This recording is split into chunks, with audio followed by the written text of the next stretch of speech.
Oras natin, 6:01 a.m. At pagkatapos ng 15 pagdinig, nakatakda na pong tapusin ng Senate Committee on Women, Children, Family Relations and Gender Equality ang investigasyon sa krimen at irregularidad na kinasangkutan ng mga pogo. Ito pong sinabi ni Senate Deputy Minority Leader Risa Hontiveros na nagtakda sa ika-16 na pagdinig bilang kahuli-hulihan ng pagpupulong. Ito po sa November 26. Last day na ito, ha? Wala nang kasunod na episode.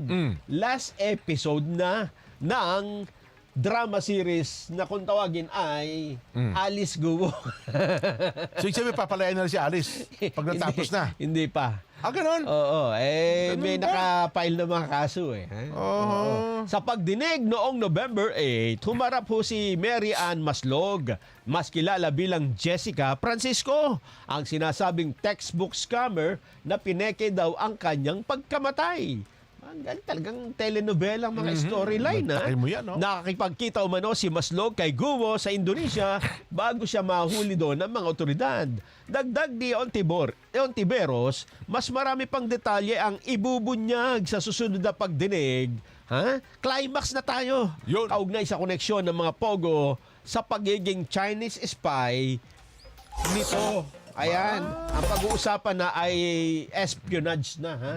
So, ang susunod na pagdinig, hindi na drama, action na po tayo. Andiyan Action na yung kapanapanabik. Diyan na ho, lalabas si na Born Identity. Wow! Darating na dyan si 007, James Bond. At kilala mo yung yung pinakamaliit na...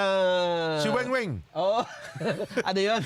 Anong agent, ano yun? Agent 0011. Pakinggan natin ang bahagi ng pahayag. Meron? Si nagsalita? si Risa. Okay. Sige.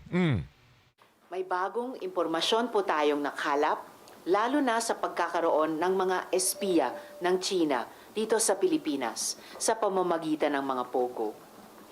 Kahit na meron ng executive order banning pogos mula sa palasyo, may mga hindi pa ring malinaw sa EO na yon.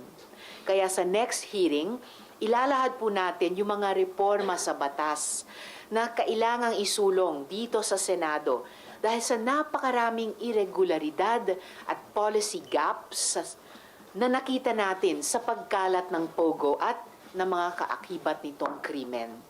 The committee will wrap up all loose ends in the hearing on Tuesday, November 26 at 9 a.m.